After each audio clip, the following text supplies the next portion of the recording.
mas o que nós nunca perdemos foi o amor e a amizade um pelo outro, né? E o que sempre ganhamos foi essa comunhão. Isso é uma coisa verdadeira. Servindo a Deus, sendo despertado para o ministério, amando a igreja de Jesus, amando a pregação, amando isso que a gente experimentou aqui, um pouquinho do céu hoje, foi? No altar, na adoração. Eu não conheço tão bem essa canção, mas eu gosto de cantá-la. Seja sempre exaltado Jesus, Filho de Deus, morreu em meu lugar. Eu posso dizer sem medo de errar que não foi apenas em meu lugar que ele morreu. Ele morreu no teu lugar, no lugar de cada um que aqui entrou, seja ele membro ou visitante, porque nós cremos na palavra de Deus. A palavra de Deus que diz que Deus amou o mundo de tal maneira, e quando fala em mundo, entenda-se mundo mesmo, sem subterfúgio, sem filosofia, que nos desvia da verdade da palavra de Deus, que Cristo morreu pelos pecadores, que Ele é propiciação pelos pecados de todos os pecadores, que Deus ama todas as pessoas e que Ele não faz acepção de pessoas, que Ele não morreu apenas por mim, morreu por você, morreu por nós, morreu por aqueles que estão aqui ao lado, por aqueles que estão acolá, por aqueles que estão distantes, por aqueles que viraram as costas para Ele. Nisso Deus prova o seu amor para conosco, pelo fato de Cristo ter morrido por nós quando nós ainda éramos pecadores. Ele veio buscar e salvar o perdido. Você sabe que Jonas, o profeta, sabia que Deus era arminiano. Conhece a história? Jonas, falei. Agora ficou mais fácil, né, para alguns? Deus deu uma missão para Jonas. Jonas vai lá e anuncia para os ninivitas que eu trarei juízo contra eles por causa do pecado deles. E Jonas esfregou as mãos. Oba, juízo contra os ninivitas que são inimigos do meu povo. O meu povo é escolhido. O meu povo é escolhido. Deus ama o meu povo. E agora vai mandar destruição para o povo inimigo. Só que ele não foi lá anunciar o castigo. Ele não foi lá anunciar o juízo. Sabe por que ele não foi? Porque ele sabia que Deus era arminiano. Sabe por que eu estou falando? Porque os arminianos sabem que Deus ama todo mundo. Aleluia. Os arminianos, ao contrário dos calvinistas, que acham que Deus ama apenas os escolhidos e salva apenas os escolhidos, e tem decretado apenas salvação para os escolhidos, ele, sabendo que Deus era arminiano, sabia que Deus também tinha misericórdia daqueles que primariamente não pareciam estar entre os escolhidos, pelo contrário, pareciam estar mais para lá do que para cá. Por isso ele não anunciou, ainda que fosse um decreto, ainda que fosse um juízo de Deus, ele falou, não vou anunciar, porque vai que eu anuncio, e aquele povo treme na base, e se arrepende. Já conheço esse Deus. Deus não pode ver o coração contrito e arrependido. Não o rejeitarás, ó Deus.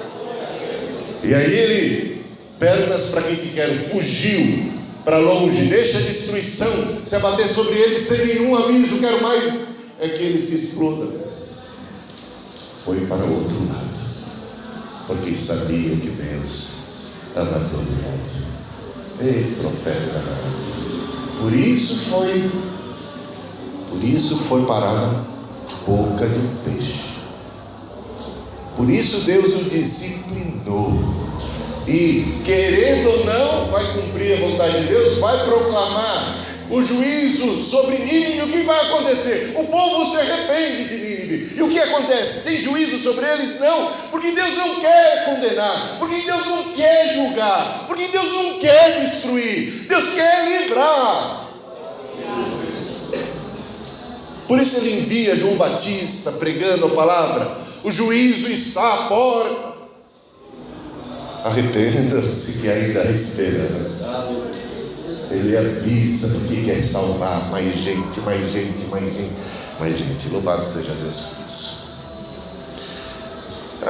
E aí quando Jonas vê toda aquela cidade de Nínive salva, aí você fala: um profeta muito bem sucedido na sua proclamação do Evangelho, não é? Deve estar agora se sentindo muito feliz e satisfeito com o resultado de tantas conversões. O que faz o profeta Jonas? Está lamentando, está chorando, está querendo até morrer, porque não pode suportar a misericórdia de Deus, não pode compreender como Deus pode não apenas ser abençoador de um povo escolhido como Israel, como é que ele pode estar escolhendo amar outros povos, incluir outros povos na sua família, e como ele pode ter misericórdia de gente como estes ninivitas. Esse é o nosso Deus, misericordioso e bom. E aí sabe como Deus responde para Jonas? Jonas estava debaixo de uma tipo de árvore vegetal, e estava ali se consolando. Muito calor, muito calor. Eu não ia pregar nada sobre Jonas não, tá? Foi a canção que me inspirou a falar sobre isso. Ele debaixo, ele estava: pelo menos eu tenho essa sombra aqui, pelo menos esse alento. E aí Deus tira o alento dele, a sombra, aí ele vai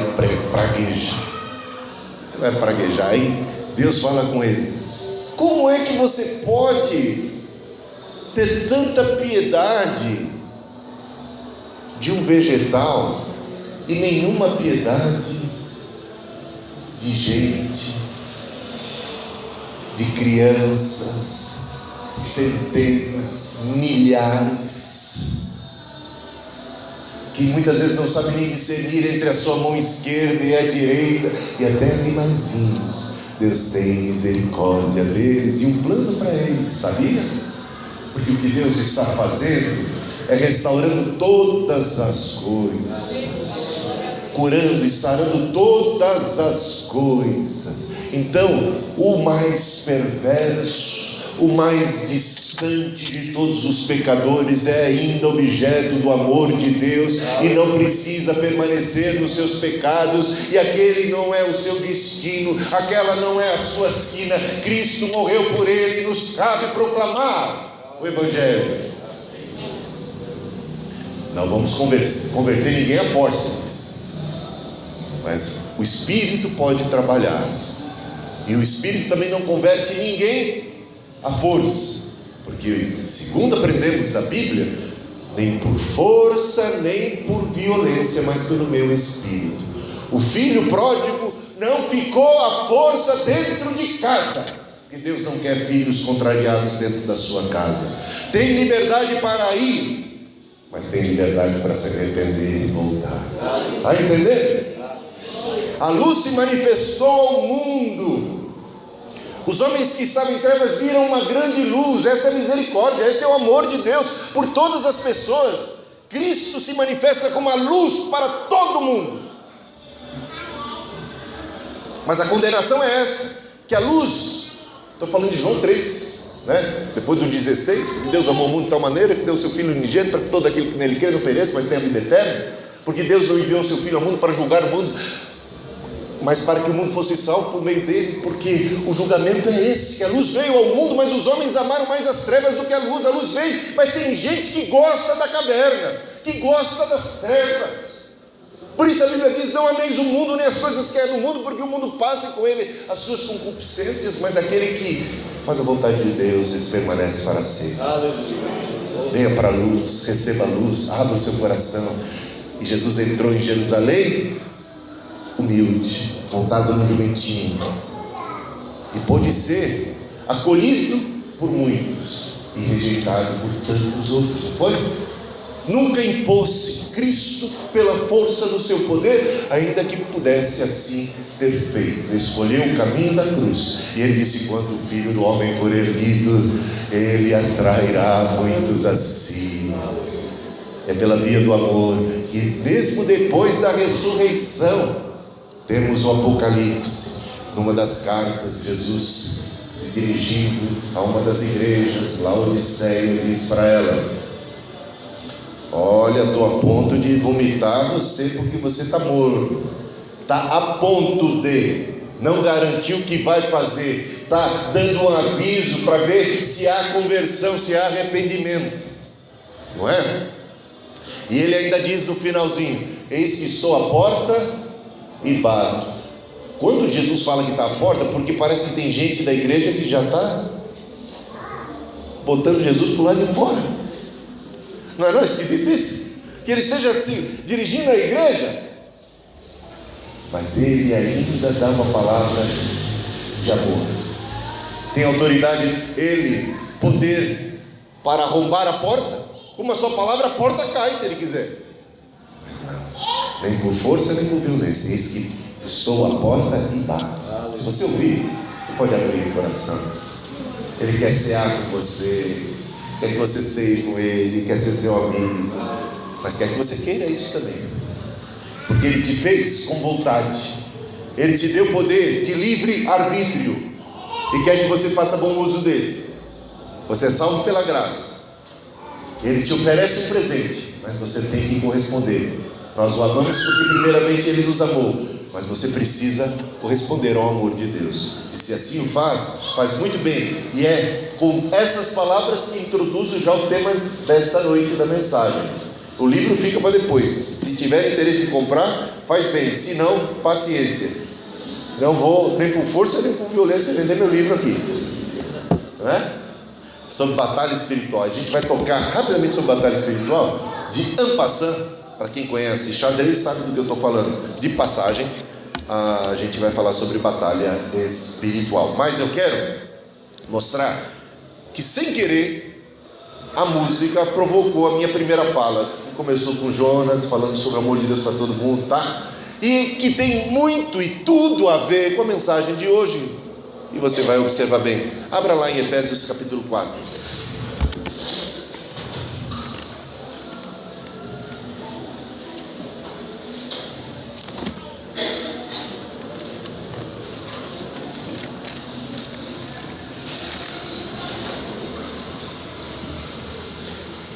Versículos de 1 a 3. Coloquemos em pé para a leitura de Efésios. Paulo escrevendo aos cristãos da igreja de Éfeso, capítulo 4, de 1 a 3. Diz assim a palavra do Senhor: rogo-vos, pois, eu, o prisioneiro no Senhor, que andeis de modo digno da vocação a que fostes chamados, com toda humildade e mansidão, com longanimidade, suportando-vos uns aos outros em amor, esforçando-vos diligentemente por preservar a unidade do Espírito no vínculo da paz. Amém. Pode assentar. Essa carta do apóstolo Paulo é uma carta curta. Ela tem 6 capítulos e ela é dividida em 2 partes. Os 3 primeiros capítulos falam da graça de Deus. Os 3 primeiros capítulos falam do amor de Deus e da obra de Jesus Cristo em favor da sua igreja, em favor do mundo, para salvar as pessoas. Então nós temos nos 3 primeiros capítulos uma exaltação da graça de Deus, das bênçãos de Deus, de tudo que Deus fez em Cristo Jesus para a nossa salvação. Fala da igreja, fala do que Deus nos deu, do que Deus nos fez. E a segunda metade do capítulo 4 até o 6 fala do que nós devemos fazer em resposta a essa graça. Fala da nossa parte, do resultado que essa graça, do fruto que essa graça deve produzir em nós necessariamente. Fala da nossa própria ação, fala do nosso próprio esforço, fala, e daí? O que é que vamos fazer com tudo que recebemos? E o que ele diz aqui? Rogo-vos. Veja que há, em virtude, o capítulo 4, esses 3 versículos iniciais, estão introduzindo uma nova sessão. Eles estão servindo de ponte entre a primeira parte, os 3 primeiros capítulos, que falam de tudo aquilo que Deus fez por nós, com aquilo que nós devemos fazer agora, a partir de tudo aquilo que Deus fez.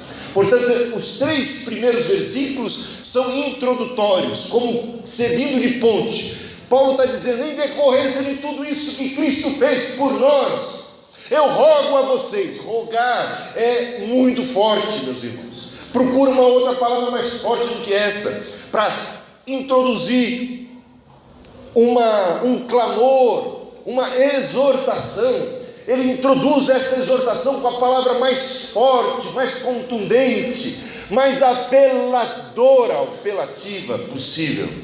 Rogo-vos, eu imploro para vocês, eu imploro em vista de tudo que Cristo fez, eu rogo-vos, pois eu, o prisioneiro do Senhor, que andeis de modo digno.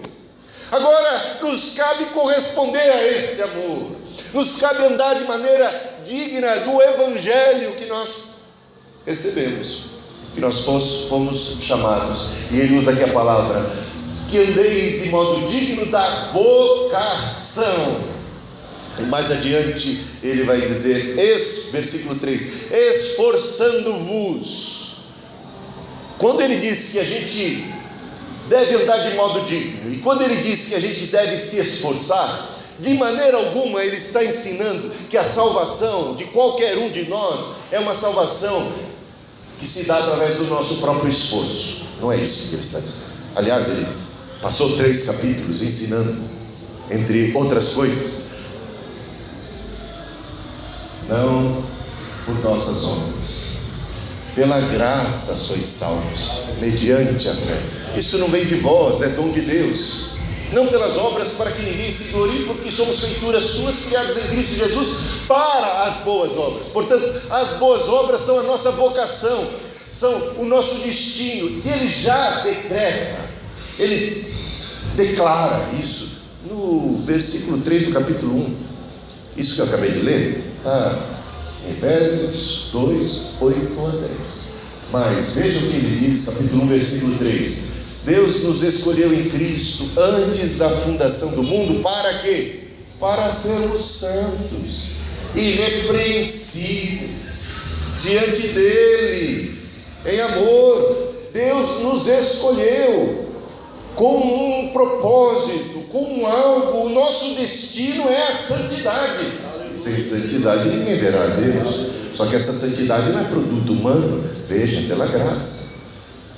Somos salvos mediante a fé. Isso não vem de nós, não vem de vós, é dom de Deus, não por obras para que ninguém se glorie, porque somos feituras suas, criados novamente, nascidos de Deus para as boas obras. O nosso alvo, o nosso destino, a nossa predestinação é a santidade, é ser como Jesus. Esse é o nosso destino, o destino da humanidade, daquele que está em Cristo, da igreja pela qual Cristo morreu. Deus nos escolheu a igreja em Cristo Jesus, antes da fundação do mundo, para ser santas, imaculadas, sem mancha nem ruga. Diz Paulo que Cristo morreu por ela, já no capítulo 6, capítulo 5, né? Ele vai dizer, morreu por ela, para apresentá-la diante de Deus, igreja sem mancha, sem ruga. Esse é o alvo, esse é o destino. Mas tudo isso é produto do Espírito Santo, é produto da graça. Fomos feitos filhos de Deus, e não apenas chamados, não apenas temos recebido um título, temos recebido o poder de sermos feitos. Deus está nos fazendo, restaurando a imagem e a semelhança de Deus, que com o pecado da queda de Adão foi maculada, Mas Deus em Cristo está restaurando todas as coisas, reconciliando consigo o mundo, todas essas bênçãos. Então Ele está rogando: andeis de modo digno da vocação. Olha a nossa vocação. Você sabe o que é a palavra vocação? Você sabe qual é a sua vocação? Né? Talvez a gente tenha algumas vocações. Uma vocação profissional, uma vocação, né? Eu vi que essa igreja tem muita vocação para música, não é? Que isso, que louvor é esse, né? E o senhor tem uma vocação para louvar a Deus. Como é o seu nome? Genival. É uma inspiração. Está aqui na frente, aqui, ó. Vocês que são do Ministério de Louvor devem. Tem que olhar para o Genival adorando a Deus. Bota esse homem aqui na frente para adorar. Isso é uma maravilha. Eu estava aqui, eu via. Eu sou um pouco observador. Minha esposa observa mais que eu, mas de vez em quando eu observo alguma coisa. Eu observei que coisa boa poder louvar e adorar o Senhor. Essa é a vocação, né? Deus está buscando verdadeiros adoradores, né? Nossa vocação é de adoradores, de gente que ama, vocação para amar, porque o nosso Pai é amoroso. A gente tem que ser a cara do Pai, não é? Ei, Pai amoroso, e a nossa vocação é sermos misericordiosos, sermos bondosos, sermos perdoadores, sermos pacientes. Lembra que eu falava da paciência, do amor, da bondade de Deus para comigo? Essa é a nossa vocação, sermos santos. Santidade significa isso. Santidade não é só não pode isso, não pode aquilo, é coisa positiva, é alegria do Espírito Santo, é gozo na presença de Deus, é o fruto do Espírito, é amor e tudo mais. Então, rogo-vos, pois eu, prisioneiro de Deus, que andeis de modo digno da vocação. E vocação, às vezes a gente pensa apenas em termos espirituais, mas tem, olha, como a gente foi feito por Deus, eu diria para você que tudo então de bom que há em nós é espiritual, foi feito por um ser espiritual, que a gente já está acostumado, aquelas coisas com as quais a gente está acostumado, a gente já diz é natural, como se tivesse vindo do nada, como se fosse, mas não tem o dedo de Deus em cada uma das nossas habilidades, do nosso jeito de ser, de coisas positivas. As negativas são culpa nossa mesmo, né? Agora as positivas é o dedo de Deus da nossa vida. Bom, o que eu quero dizer é que vocação vem do latim vocare. E por falar em música, né? Vocare, o que traz para você? Latim, português. É latim, fica fácil para nós, não fica? De vocal. E você sabe que todo vocal tem um vocalista, né? Então, se a gente tem uma vocação, se a gente tem um vocare, se a gente tem um vocal, é porque por trás tem o dedo de um vocalista, vocacionador, alguém que fez o chamado, alguém que deu o dom, alguém que deu habilidade, alguém que nos conhece, alguém que tem um plano na nossa vida, alguém que projetou uma carreira para nós, algo. Todos nós temos, sem nenhuma distinção. O problema nosso com essa história de vocação é que a gente às vezes não está satisfeito com a nossa. A gente não quer nem saber da nossa, a gente está de olho na do outro, né? E aí a inveja, aí o ciúme, aí a disputa, aí a contenda, a rivalidade, que acontece dentro de casa, com os irmãos já. Os irmãos eram para se amar, mas já começam já a se estranhar, querendo primeiro lugar, a predileção e tal. Vamos ver. O problema é que às vezes a gente não está percebendo que vocação, o valor da vocação não está no resultado, não está no resultado. O resultado não é o que dá o valor para a vocação. Mas como assim? Se fosse o resultado que desse o valor para a vocação, então nós iríamos invejar, por exemplo, o Steve Jobs, causa da invenção do iPhone. Olha, esse homem, eu vi quando ele morreu, né? Não estou dizendo que ele não tem o valor, eu acho que ele tem a sua vocação, mas estou pensando no resultado, na dimensão. Que às vezes ele tem uma mania de grandeza e medir o nosso valor na comparação com a grandeza do resultado, né, da vida de outras pessoas. Olha quanta gente tem iPhone, quanta revolução. Aí um homem que tem uma vida que valeu a pena. E aí olha às vezes para o pai, para a mãe, pessoa simples, e despreza. Olha para si mesmo e despreza o seu valor. A gente pode fazer isso na igreja. Falar, nossa igreja tem o quê? 200 pessoas? O que é 200 pessoas? Tem igrejas aí com 50 mil. Está entendendo? Vocês estão cantando aqui? Mas tem gente cantando para multidão. Então a gente vai medir o nosso valor com resultado, com alcance. Mas isso é o que a gente pensa. E a gente cai do cavalo quando pensa assim. Porque Jesus não mede, Deus não vê como o homem vê. E sabe onde é que está o valor? No vocalista. É o vocalista que está dando para você uma determinada missão, que está dando para você uma determinada vocação. E essa vocação, por mais simples que pareça aos seus olhos, ela é importante, porque aos olhos do ser mais poderoso do universo, ela foi conferida a você. E é isso que te dá o valor. Quero contar uma ilustração. Essa mensagem, de fato, não é minha. Aliás, não tem nada de novo. Eu copiei de Paulo, de Pedro, né? Não há nada novo debaixo do sol. Eu não tenho nenhuma vergonha de dizer isso. É claro que sempre tem um quê da gente nessa história toda, né? É uma interpretação.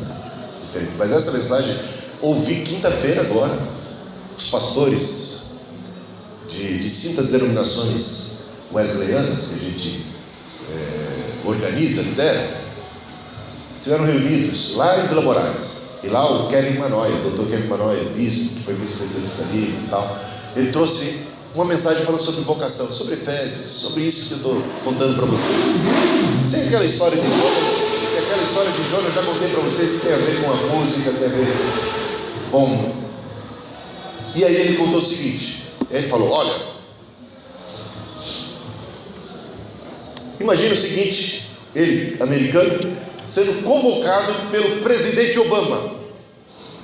Obama envia para ele um telegrama, um oficial que vai lá e diz, olha, Obama quer que você vá à Casa Branca, o presidente quer que você vá à Casa Branca.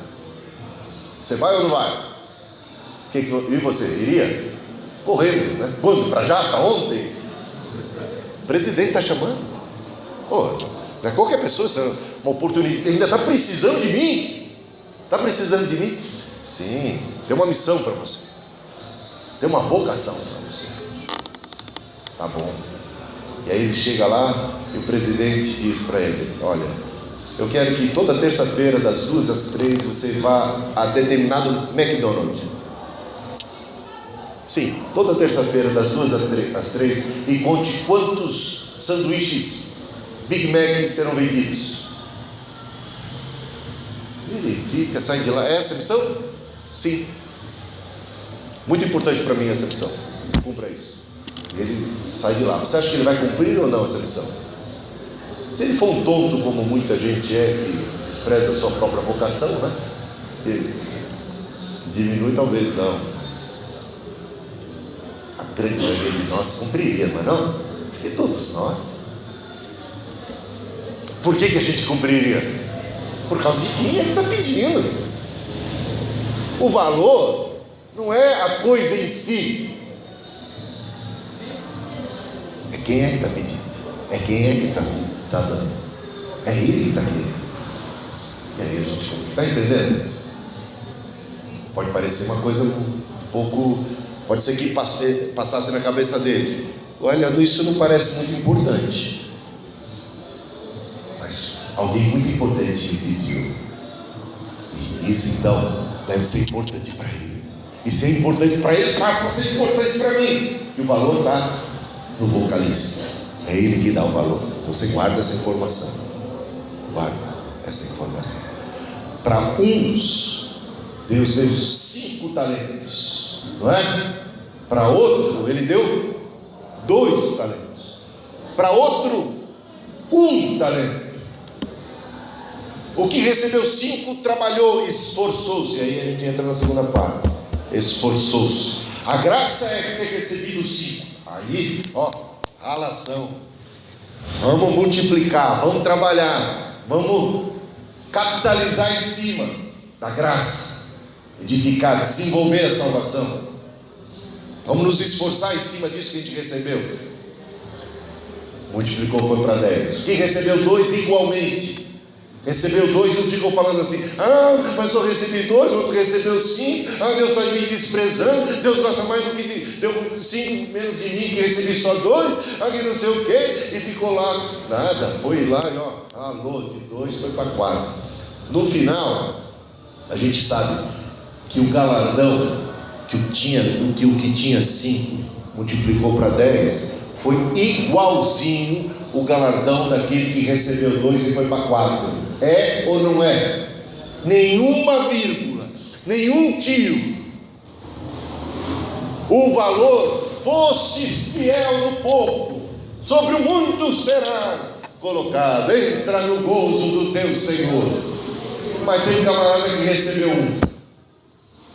Esse deve ter ficado injuriado por alguma razão, e ele confessa uma delas, pelo menos. Foi: eu temi o Senhor, sabendo que o Senhor é muito severo, ia pedir conta, eu enterrei o meu talento, eu enterrei a minha vocação. Afinal de contas, também era uma coisinha só, né? Está aqui de volta que o Senhor me deu, está aqui, ó, do jeitinho que o Senhor me deu, está aqui. Você não usou, não desenvolveu, você não se esforçou, você nasceu com dom de cantar, mas nunca quis se especializar, né? Está enterrando o dom. Porque dom, a gente vai entrar na segunda parte, porque dom precisa de aprimoramento. Você tem dom para pintar e não vai fazer curso de pintura, e não vai aprender com quem sabe mais do que você, e não vai procurar se esforçar, e não vai fazer jus à vocação que você recebeu, e vai deixar barato assim, vai enterrar o negócio mesmo, do jeitinho que eu recebi, do jeitinho que ficou. Está entendendo? Raciocínio besta, para não falar outras palavras. Eu ia falar idiota, mas ele pega mal, não pode. Besta tá bom, né? Que raciocínio besta, tanta gente besta por aí, não nessa igreja, mas por aí. Recebi 1 só. Fiquei com medo. Guardei. Enterrei. Está aqui do jeitinho. Vá para o quinto dos infernos. Não é assim que está lá na palavra, não, mas foi meio isso que ele ouviu, não foi não? Foi. Deus te dá uma graça, Deus te escolheu, Deus te abençoou, e você pega isso e não desenvolve, e você pega isso e não abraça, e você pega isso e não cresce em cima disso que Deus deu, não multiplica, e fica passivo, e fica às vezes murmurando, fica olhando que o outro recebeu 5, que o outro recebeu 2, e você foi desprestigiado por Deus porque recebeu somente 1. Bastava que você multiplicasse de 1 para 2, bastava que você correspondesse 100%, e o seu galardão, e o final das contas é o que conta, né? Sendo redundante aqui, no céu e na eternidade, porque aqui estamos de passagem, e aqui é um verdadeiro teste, é uma peneira. E tem muita gente ficando na peneira, não passa no teste. O galardão eterno seria o mesmo. a bem-aventurança eterna, o gozo eterno, o futuro eterno, a felicidade eterna seria a mesma, porque Deus não está amando mais um do que amando o outro. Deus só está pedindo coisas diferentes de cada um de nós, porque nos fez diferentes. E por sua graça tem nos dado dons, talentos e habilidades e vocações. E aí cabe cada um de nós conhecer nossa vocação. E eu não falo apenas de vocação espiritual. Já falei, temos vocação para adorar a Deus, vocação para pregar o Evangelho, para sermos evangelistas, todos nós, pescadores de homens, todos nós, pastores, isso já é para quem Deus chamar, já é uma vocação mais específica. Agora, todos nós, porta-vozes, proclamadores, evangelistas, todos nós, pessoas que amam a Deus, todos nós cheios do Espírito Santo. Agora, a vocação, você pode ter vocação para pintura, como eu falei, para artesanato, e pode glorificar o nome de Deus através disso. Ser um bom funcionário, ser um bom empregado, constituir a sua vida, um bom pai, uma boa mãe, um bom vizinho, alguém que glorifica o nome de Deus, alguém que faz aquilo que Deus te deu como habilidade e faz com capricho. Na própria igreja, as coisas, os dons e os talentos que temos são distintos, porque somos um corpo. Se somos um corpo, o corpo não pode ser mão, por melhor que mão seja aos nossos olhos. Se você acha que mão é tão bom, pega, arranca o seu pé e coloca uma mão no lugar. Você vai ficar com 3 mãos, olha que vantagem, né? Você não vai achar isso interessante, concorda comigo? Deus, na sua sabedoria, plantou cada um de nós no corpo para cumprirmos uma determinada função. Cabe a nós descobrirmos qual é o nosso lugar no corpo de Cristo, no mundo, na sociedade, onde Deus está nos plantando, e sermos o melhor possível para a sua glória, andarmos de modo digno da vocação de ser filho de Deus em primeiro lugar. Então, para servir a Deus adequadamente, plenamente, eu preciso saber qual é a minha vocação, para que Ele tem me chamado. Eu não posso querer ser o que Deus não quer que eu seja, porque se eu quiser ser pastor e não tenho dom de pastor, por exemplo, isso vai ser bom para a igreja? Isso vai ser bom para mim? Isso vai ser bom para quem? Para o diabo, que vai rir da situação, vai deixar uma pessoa frustrada, uma igreja frustrada. Bota aí um dirigente de louvor que tem uma voz taquara rachada. Eu gosto de cantar, mas se liga, se você sabe ou não. Mas não é verdade? E se você não sabe, pergunta para os outros, hein?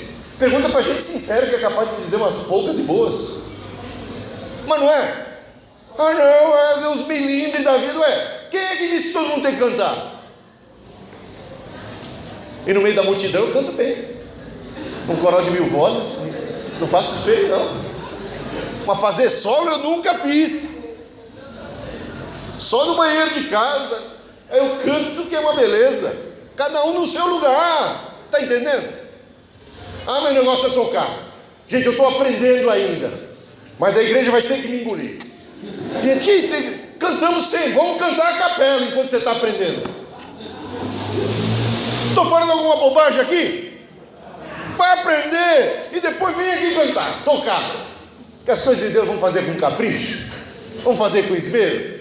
Aqui eu não estou falando nenhuma crítica, achei vocês já elogiei, não quero elogiar mais não, vocês vão ficar cheios de si. Mas não é? Mas a gente vê, tem que fazer. O grupo de Jesus era ruim de música. Aquele discípulo, você não vê, uma vez só cantaram um hino só e olha lá. Jesus não aguentou muito não, falou, acabou o hino, tá bom, ótimo, obrigado. Foi, você não vê eles cantando, Repare bem, está lá na Bíblia. Na ceia do Senhor preparamos um momento de louvor, de canções, para louvarmos a Deus. Não tem isso, os caras não amam, é negócio de pescador, não tinha. Então a gente louva a Deus com o que a gente pode, com o que a gente tem. Então no meio do povão a gente fica contente, que a gente abre a boca e ninguém está ouvindo. Se a gente canta mal, a gente canta com a alma. faz uma mímica e a alma adora o Senhor, não é? É isso, gente. Eu só estou dando uns toques para você entender aonde que a gente quer chegar na vida, na habilidade que você tem. Eu tenho 3 filhos, cada um deles é diferente um do outro, são dons completos. Eu estou falando de uma mesma família. Tem o papai é o mesmo, né, Cristina, o mesmo.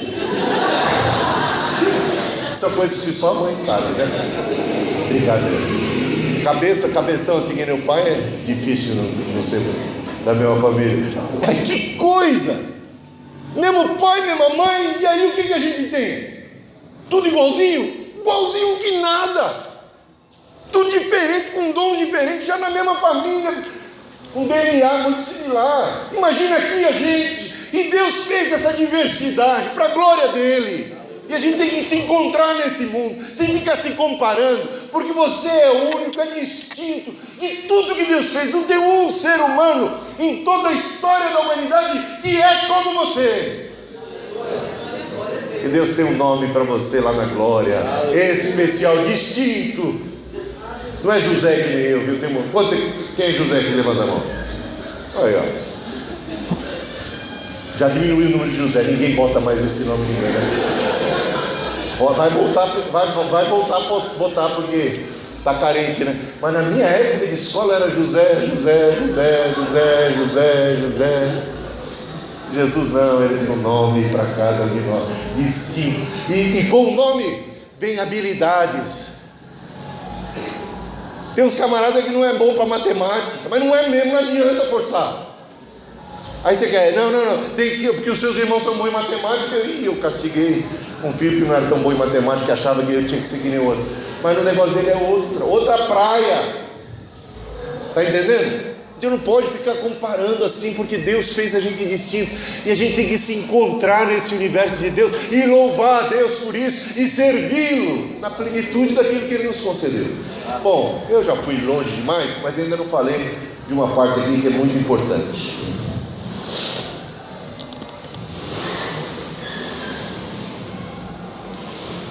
Veja só, a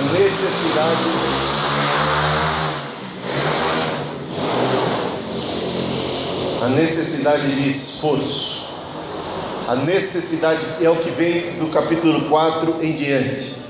As nossas ações de maneira digna, o nosso esforço em cima daquilo que nós recebemos, da nossa vocação. Termino com essa palavra, dizendo para vocês o seguinte: Kevin Manoel contou a seguinte ilustração. Ele tem uma filha que desde pequenininha mostrava vocação para ser médica e cirurgiã. Quando ela descobriu o que cirurgião fazia, ela falou: eu gosto mesmo de cortar as pessoas, cortar e costurar. Curtia, né? Tô de brincadeira, mas a ideia é que ela tinha a vocação para isso. Alguns não têm estômago para isso, concorda? Não tem estômago, não tem vocação. Não seria um cirurgião, um bom cirurgião. Minha mãe ia tremer, ia ficar com muita dó da pessoa. Eu lembro que fizemos uma experiência uma vez, 6ª série, e fizemos um laboratório. Era a nossa experiência de ciência no colégio. E iríamos furar os dedos das pessoas, colocar no soro e descobrir qual que é o sangue das pessoas, né? A, B, O, se é RH positivo ou negativo, essas coisas todas. E eu fiquei com a incrível incumbência de furar os dedinhos. E naquele dia apareceu a minha professora da 1ª série, professora Celisa, lembro do nome dela, minha professora querida da 1ª série. Quando eu vi, fazia tanto tempo que eu não via a professora Celisa, ela apareceu, eu fiquei encantado, minha professora. E ela deu aquele dedinho, aquela mão, aquele dedinho tão delicadinho, e eu peguei aquilo. Gente, você sabe de uma coisa: você não pode furar com dó, porque furar com dó é furar aos pouquinhos. Isso é que os terroristas fazem. É assim, aos pouquinhos, uma picada assim. E a minha professora já tinha de ciência, já tinha ensinado como é que é. Mas a dó, o coração, eu fiquei assim, mas como gemeu a minha professora. Aí eu, não, desculpa. Eu não queria fazer ela sofrer e fiz mais. Então tem gente que não tem o dom, não tem, ainda mais, né? Então vai, mas ela queria, com 17 anos, entrou na universidade, aí mostrou mais vocação ainda, mais apaixonada, só falava disso, no primeiro, no segundo ano, só falava disso, estava com muita paixão. Mas disse o Kevin Manoia: você acha que eu deixaria ela tocar um dedo em mim? Você deixaria ela tocar um dedo em você? Fazer uma cirurgia? Tem muita vocação. Tem gente que acha que a vocação é tudo. Tem gente que acha que eu tenho a vocação, acabou, não preciso treinar, não preciso me aperfeiçoar, a vocação basta. E aí? Quem vai ser o voluntário? Está entendendo? Só depois de 10 anos de estudo e de prática que ela pôde começar debaixo da tutela de gente muito mais experiente a fazer as primeiras cirurgias. Está entendendo? Não basta vocação, tem que ter treinamento. Eu recebi a vocação de pregar. Eu não sabia, eu não tinha nem vocação para orar. Eu era tão tímido que eu me escondia lá na igreja. Me escondia. Eu tinha muita timidez. Para pedir essa menina em namoro foi um custo. Eu acho que eu não pedi. Isso foi um parto. 9 meses ali, encebando, sassaricando, treinando, ensaiando, nunca de nada.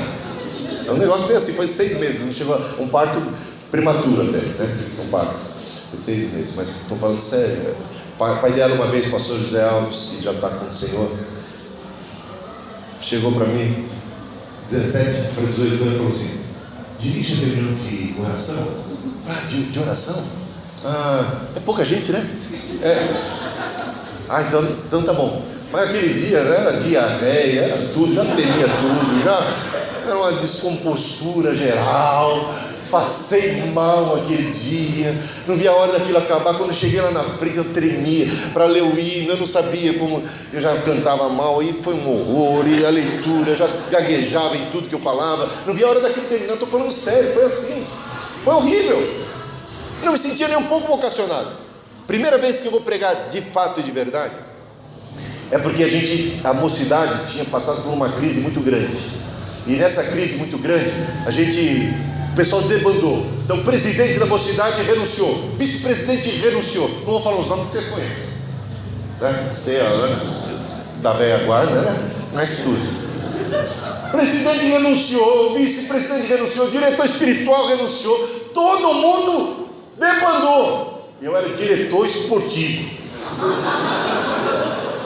De repente me vi na incumbência de liderar a mocidade. Marquei a minha primeira reunião. Aí eu já estava namorando. Com 17 anos já estava namorando. Marquei a primeira reunião na igreja, convoquei todo mundo, mas era só para eles irem e para eles, deixa disso. Sabe quantas pessoas apareceram lá? Além de mim e da Cristina? Ninguém. Eu abri, minha primeira reunião de liderança foi bem sucedida assim. Eu abri a igreja, fechei a igreja e fui embora. Não apareceu ninguém. Tínhamos tido até 60 jovens. É verdade que testemunho de como aquela mocidade ficava bonita lá de Sademar lá na frente, e como a gente ganhava um campeonato atrás de outro de futebol, né, Everaldo? Você lembra disso? Primeiro que o Moraes ganhava. Nós chegamos. Aí chegamos. Começamos a carreira. Era, mas agora uma crise. E no meio dessa crise, então, marquei a segunda reunião na casa de uma pessoa, que bem conhecida, não vou falar o nome, quase eu entrego todo mundo. Mas aí não teve nenhum problema, marcou na casa dele. E aí falamos: vou marcar uma outra reunião na casa do Higino. Marcamos uma reunião na casa do Higino, que tinha Eliseu e tal. Só que era para uma reunião de negócio, sabe? Para reunir os jovens, fala assim: ei, o que nós vamos fazer? Vamos fazer um acampamento? Ei, vamos fazer não sei o quê? Era para ser isso. O Higino não entendeu nada. Ele e a Esmeralda convidaram vizinhos. 10 vizinhos estavam lá naquela reunião. Eu chego lá para a reunião, que era para ser uma reunião de negócio, de blá blá blá, para ver o que nós vamos fazer da mocidade e tal. 10, exatamente 10 vizinhos não crentes. Ele, a Esmeralda diz: olha, não são crentes. Toda contente. Agora, aí eu chego para os mais experientes, ex-presidente da mocidade: você pode pregar? Não, eu não vim preparado. Vice-presidente, ex-vice-presidente da mocidade: você está preparado? Não, eu não vim preparado. E o diretor espiritual, esse pelo menos da mocidade, diretor espiritual, não está preparado, não é? Perguntei para ele, era ex-diretor espiritual da mocidade. Não, eu sou não estou preparado. Sobrou para esse que vos fala. Eu ia dizer, sobrou para o besta, né? Mas quando eu vi aquelas 10 pessoas esperando alguma coisa acontecer, gente, pensa naquele camarada que não conseguia nem dirigir uma reunião de irmãos, poucas pessoas de reunião de oração, que tremia na base, agora diante de 10 visitantes. Mas Deus me deu, sabe aquele negócio, a necessidade faz o homem. Deus me colocou naquela circunstância, Deus me colocou na berlinda, eu vi, aí aquele negócio, aquele impulso, a paixão pelas almas perdidas, a necessidade de que aquelas pessoas pudessem ouvir a palavra, necessidade delas, e a minha compaixão por elas me moveu, e eu tomei uma palavra de coragem e comecei a pregar. E quando eu comecei a pregar, um fenômeno, eu não me reconhecia. Mas como é que eu estou conseguindo fazer isso? Eu estou pregando, eu estou falando, e está saindo, e está fluindo. É um fenômeno. Se eu fosse espírito e saísse um pouco do corpo e olhasse assim, eu não ia acreditar que era eu. Ou como eu não era espírito, não ia acreditar que era eu. Não era possível que fosse eu. Fiz o apelo, 10 se converteram, os 10 vão levantar, os 10. Aí eu falei, não, vocês não entenderam, eu acho que eu errei alguma coisa. Eu refiz o apelo, engrossei o caldo. É para carregar a cruz, é para ser crente, é para carregar a Bíblia. Naquela época era mais osso ser crente, entendeu? Era complicado ser crente naquela época. Era muito mais chacota, muito mais piada, muito mais antagonismo. Eu disse, olha, para ser crente mesmo, para negar a si mesmo. Refiz o apelo, 4 ainda, corajosos, mantiveram suas mãos levantadas. E quando eu fiz isso, terminada a esses 4, até alguns chorando falaram assim: você podia, eu tinha 18 anos, né? Você podia pregar na minha casa semana que vem, para os meus parentes? Queria fazer um culto igualzinho a esse. Você pode pregar a mesma mensagem? Eu falei, a mesma? Acho que dá, a mesma dá. E lá fui eu, e mais gente se converteu naquela casa. Aí, mais gente falando, você pode fazer um culto igualzinho na minha casa? Tem mais gente precisando ouvir o que você tem para falar. E eu fui pregando quase que a mesma mensagem, repetindo em muitas casas. Muita gente se converteu. E aí começaram a me chamar para pregar nas igrejas. Fui pregar em Taboão da Serra. Estava nascendo aquela igreja em Taboão da Serra. Fui pregar na igreja metodista wesleyana. Fui pregar em outro lugar. Aí daqui a pouco eu já estava bambambando a pregação. Eu já estava pregando terça, quinta, sábado, reunião da mocidade, bombô. Aí encheu de gente lá. Aí a gente já estava em Jardim Rei. Aí ficou cheio de Jardim Rei. Porque aí nesse meio tempo mudou. Foi exatamente quando mudou de Cidade Ademar para Jardim Rei. Aí encheu de gente jovem. Aí aquela coisa toda. Eu cheguei para o pastor, era o pastor Osias Costa, disse para o pastor: pastor, eu não disse com essas palavras, mas eu estava como que em alma dizendo isso para ele: por que o senhor ainda não me convidou para pregar no culto de domingo à noite? Você está demorando muito. Como o senhor está demorando, eis-me aqui, envia-me a mim como pregador. Foi por aí. Eu estou cansado de pregar nas casas. Eu estou cansado. Não disse isso, nada disso. Você está entendendo que eu estou querendo transmitir? Arrogância, né? A petulância, a presunção espiritual que se abateu. Porque muita gente está se convertendo. E o pessoal da minha igreja dizia assim: o avivamento para metodista livre, eis aí o homem do avivamento. O homem, eu tinha só 18 anos. Então, jejuávamos, orávamos, vigília toda sexta-feira. Oração não faltava. Leitura da Bíblia também não. Jejum também não. Vigília também não. O que faltava? Humildade, só isso. você vai ver que o orgulho espiritual é uma desgraça. E sabe, por causa desse orgulho eu me sentia preparado, e não estava preparado. O que Deus tinha despertado em mim era a vocação, mas eu não tinha preparo. E me senti já com o preparo para pregar no domingo à noite. E fui, o pastor me deu autorização.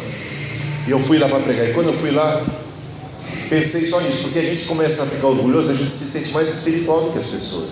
E eu comecei a me sentir mais espiritual do que meus irmãos. Eu falo, ninguém nessa igreja ora mais do que eu, ninguém nessa igreja lê mais a Bíblia do que eu, ninguém nessa igreja jejua mais do que eu.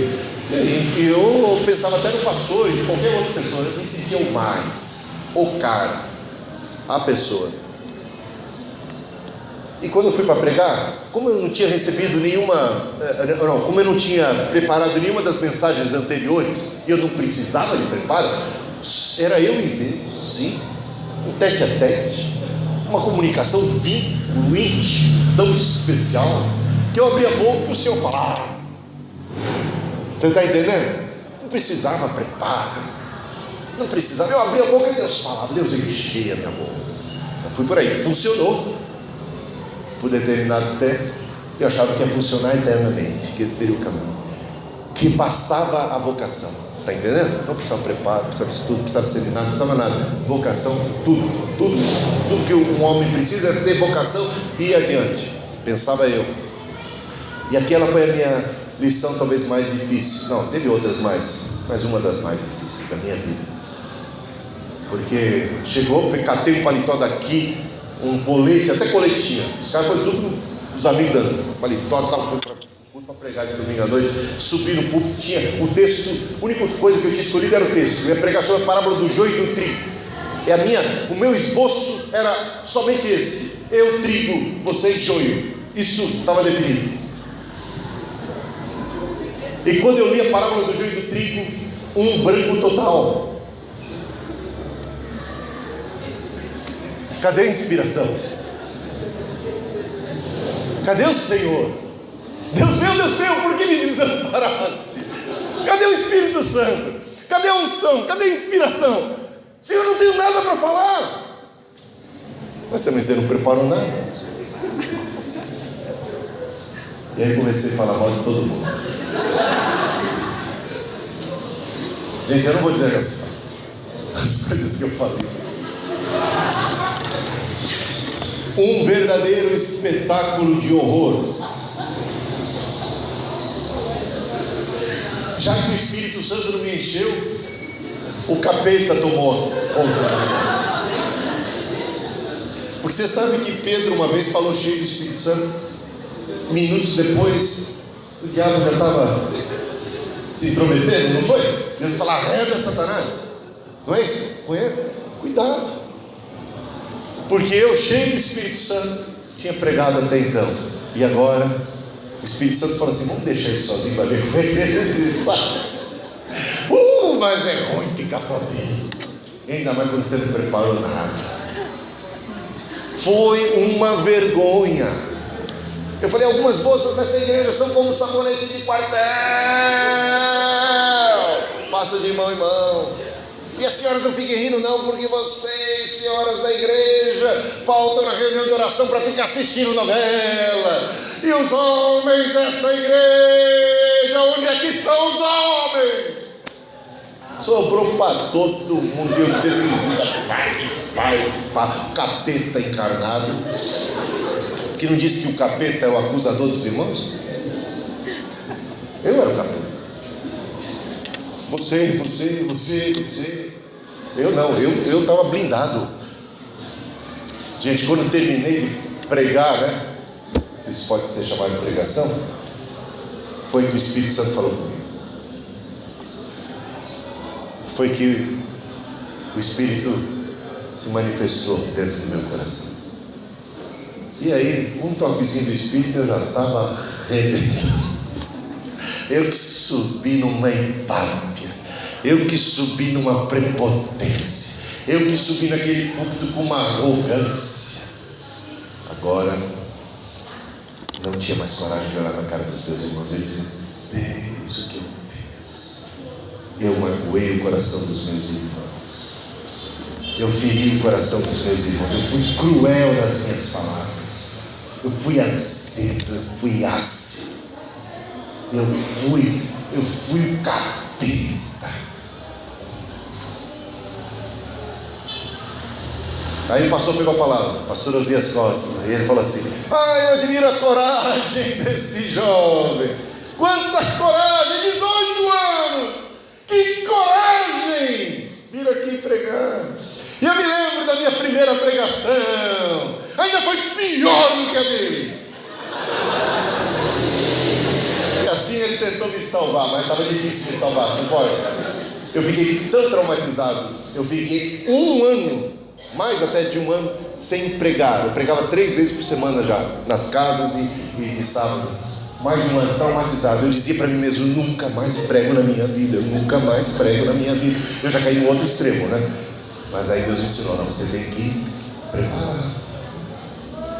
Porque se o Espírito Santo pode inspirar alguém para falar de improviso, ele não pode inspirar alguém para preparar também, no preparo, no esmero. E Deus não gosta de abençoar preguiçoso, não. Foi isso que ele me disse. Se Deus te deu um dom, trabalhe. Agora, esforçai-vos diligentemente. Habilidade, dom, esforço, preparo. Graça, preparo, desenvolvimento. Combinação dessas coisas, o que Deus fez por nós e o que nós devemos fazer. Agora, do mesmo jeito a gente poderia dizer: tem gente que tem preparo pra caramba, não tem?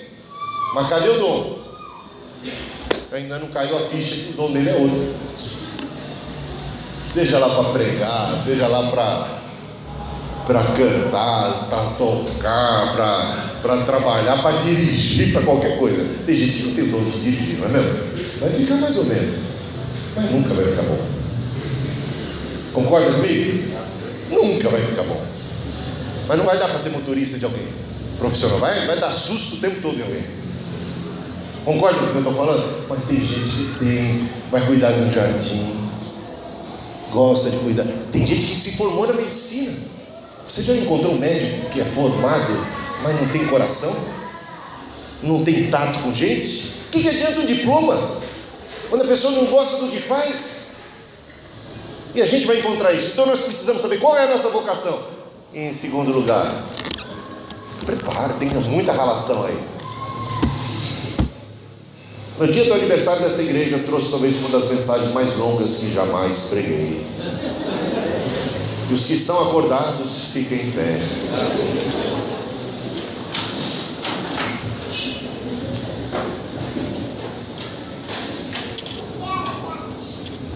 Bota a tua mão no coração, se você entende que essa foi uma mensagem direta de Deus para a tua vida, em um particular, em algo em especial. Eu quero interceder por você nessa hora. Oremos.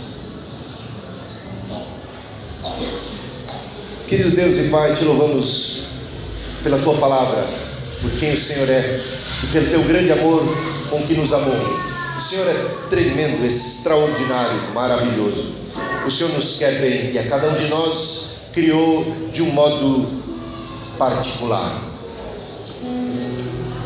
O Senhor nos chama pelo nome, o Senhor não nos trata como um bando, como um grupo disforme, mesclados, mas o Senhor nos trata individualmente, particularmente, nos planta no todo do corpo de Cristo, mas trata com cada um de nós em particular, e a nós em particular, conforme apraz ao Senhor, distribui dons. Já tem nos criado com determinadas habilidades, propensões. Ajuda cada um que aqui está, principalmente jovens, adolescentes, crianças, a descobrirem rapidamente sua vocação, suas habilidades, e desenvolverem essas mesmas habilidades e fazerem bom uso delas para a glória do Senhor. Abençoa-nos, Senhor, e faze-nos luzeiros desse mundo, no capricho, no esmero, correspondendo à vocação, andando de modo digno da vocação, nos esforçando, Senhor, para preservar a unidade da igreja, entendendo que essa unidade da igreja, nessa unidade da igreja, cada um de nós tem um lugar, tem um papel, tem uma vocação. Abençoa-nos, Senhor. Abençoa o ministério do pastor Everaldo, da pastora Nilzete, do Júlio, pastor aqui também, de todos os que atuam na liderança desta igreja, daqueles que estão se convertendo, se achegando, daqueles que são mais maduros, mais experientes, dos que são novos e que juntos possam formar cada vez mais um time, ó Deus, um time que espelha a beleza do corpo de Jesus Cristo aqui na terra. Usa eles para a tua glória na dimensão que o Senhor tem proposto. Que eles encontrem, Senhor, alegria, satisfação em executar aquela vocação, ó Deus, com todo o esmero, com todo o amor, com todo o carinho, correspondendo ao teu chamado. Abençoa, Senhor, a cada um de nós. Dá-nos a tua paz, a tua bênção, Senhor, em nome de Jesus. Amém e amém.